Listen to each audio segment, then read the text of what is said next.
Daytime TV Performer of the Week. YNR's Michelle Stafford delivers a tour de force as Phyllis does the right thing. Michelle Stafford had to play Phyllis as being totally justified in swiping Victor Newman's, Eric Braeden Company, Newman Enterprises, from him on The Young and the Restless. Otherwise, the story wouldn't have worked. Last week, a variety of circumstances beyond Phyllis's control prompted the fiery redhead to give the conglomerate back to the mustache mogul.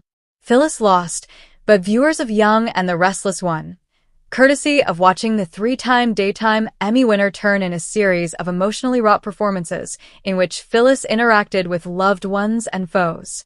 We all have the one person in life who's our Achilles heel, and for Phyllis, that person is Nick Newman, Joshua Morrow, her ex-husband.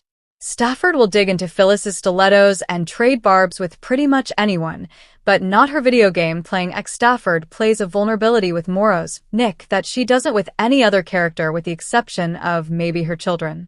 After helping save Nick's life, Phyllis likely thought their bond had only become stronger. Nope. Nick threatened to turn Phyllis over to the police, with made-up charges, no less, if she didn't give Newman Enterprises back to his father. Stafford didn't play Phyllis as outmaneuvered. She played hurt. "Are you kidding me right now?" Phyllis asked Nick. "I saved your life. I saved your life." Attorney Michael Baldwin, Christian LeBlanc, reminded Nick that it was Christine's Laura Lee Bell decision, not Victor's, whether or not Phyllis would be prosecuted. Stafford never misses an opportunity to show her disdain for the woman whom she not so affectionately calls the bug. The camera cut to Phyllis, shaking her head over Michael's remark, as if she were saying, "How can this get any worse?" "The Newmans have me over a barrel," Phyllis commiserated to Michael at the bar after Nick left. We saw on-screen Stafford play Phyllis realizing that it was time to put the torch down, even though she didn't want to. The next day, however, in true unpredictable Phyllis fashion, she casually shared with Michael that she had simply changed her mind. It's a woman's prerogative to change her mind again.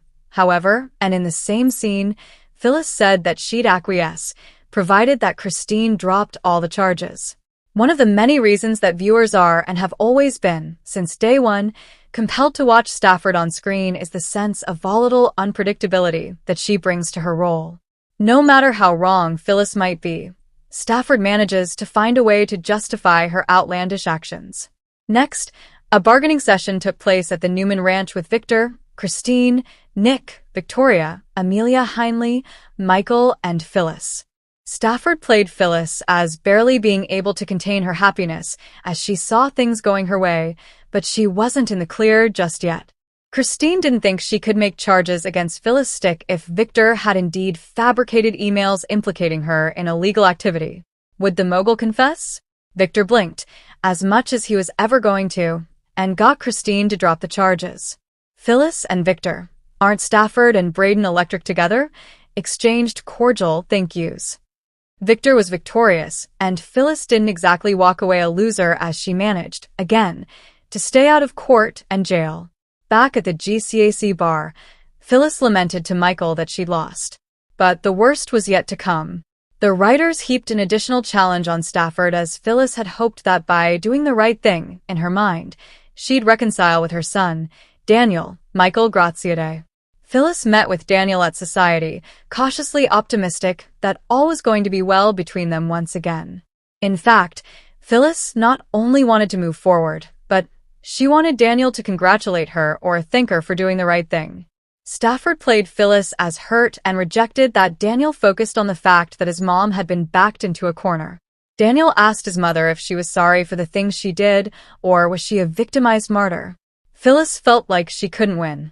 "I just wanted you to think I was a success," she said, her voice breaking before she bolted for the exit. Sharon Case, who had seen Daniel and Phyllis's talk, tracked her frenemy, actually, more friend than enemy at this moment, down at Crimson Lights. "I gave it all back," Phyllis lamented. "And what do I have to show for it?" Phyllis may not be going to jail, but she's in another kind of prison, one in which she feels she is less than she did before.